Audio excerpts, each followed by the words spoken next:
Hello, everyone. I hope you are doing well. It is a pleasure to have all of our Falcon fans present at Falcon Fly. It appears that we have had an engaging game, and we will discuss it in detail. Let's watch Falcons fly! Let us begin this preseason game and analyze the pros and cons. Firstly, it is important to note that the starting players did not participate in the game. However, Michael Parsons Jr. received some playing time. The NFL's 53-man roster deadline is less than 2 weeks away, approaching August 26th. Friday's preseason game provided a glimpse into which players the Falcons' coaching staff still requires further evaluation before that deadline. Alternatively, it revealed which players they do not need to assess further. For instance, wide receiver Casey Washington played briefly in the first preseason game against the Detroit Lions, received significant playing time with the offensive starters this week, and did not dress against the Titans. This suggests that he has demonstrated sufficient proficiency to secure a starting position. Falcons head coach Raheem Morris has made it evident that he is not in favor of playing starters in the preseason. The Falcons' offense exhibited inconsistency on Friday. Apart from 2 touchdown plays, one by Nathan Carter, the offense struggled to maintain a steady rhythm. Carter was a notable highlight for the Falcons' otherwise lackluster run game. He broke through the middle in the third quarter for a 43-yard touchdown run, marking Atlanta's first touchdown in the end zone. These 43 yards surpassed the Falcons' total rushing yards, 39, until that point. Carter was already the leading rusher with 20 yards before the score.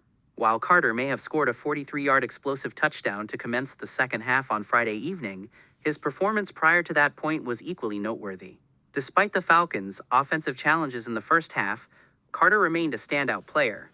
He had previously executed an explosive play earlier in the evening, which would have resulted in a gain of approximately 30 yards. However, this play was invalidated due to a questionable holding penalty called on Dylan Drummond. On Friday night, Carter showcased his exceptional breakaway speed, making the Falcons' decision-making process even more challenging.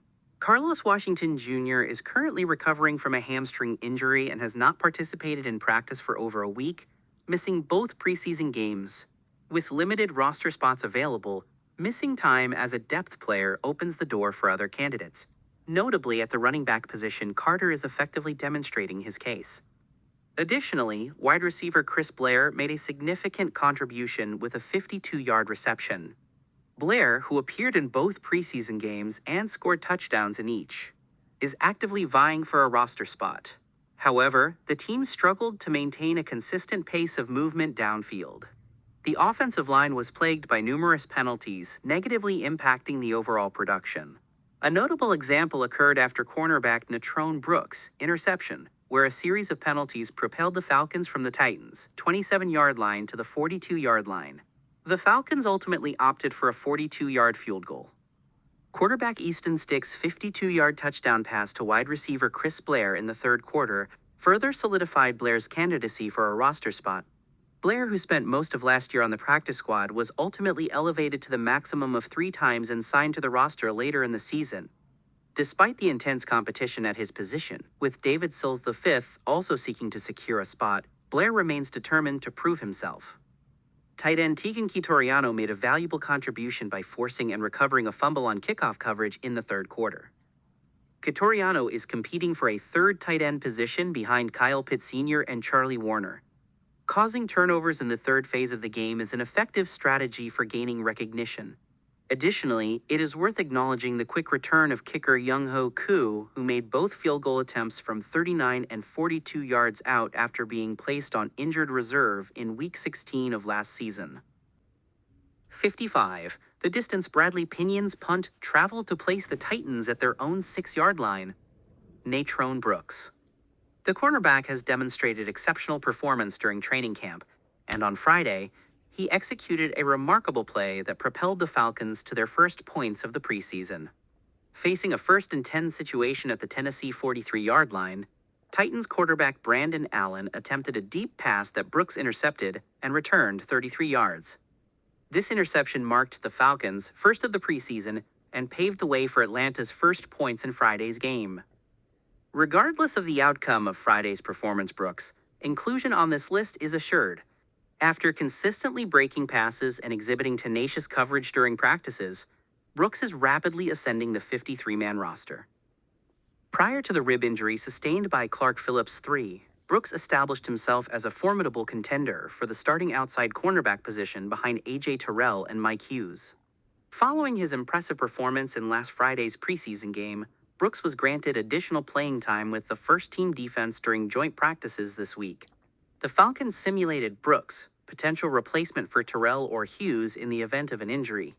Brooks was subsequently utilized in defensive scenarios opposite both cornerbacks. Currently, Brooks is the player in line for the third cornerback position. He enhanced his impressive week with an interception in the second quarter of Friday's game. James Pierce Jr. exerted pressure on Brandon Allen from his blind side, while Contavious Street forced the guard into Allen's lap.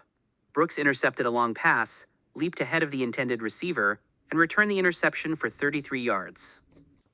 With the upcoming preseason game approaching, I anticipate that the first-string players will not be playing. However, I would welcome the opportunity to see them play at least a quarter before the regular season commences.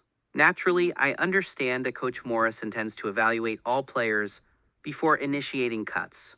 It is evident that a significant number of players will be released after the next preseason game. Nevertheless, the outcome remains uncertain. The first game is scheduled for approximately 3 weeks, and we are eager for the team to be fully prepared to perform effectively. I would appreciate your feedback on the Falcons' progress thus far.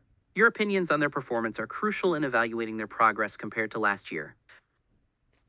Once again, I would like to hear your thoughts on the Falcons' performance. I believe everything is progressing as planned, but only time will tell.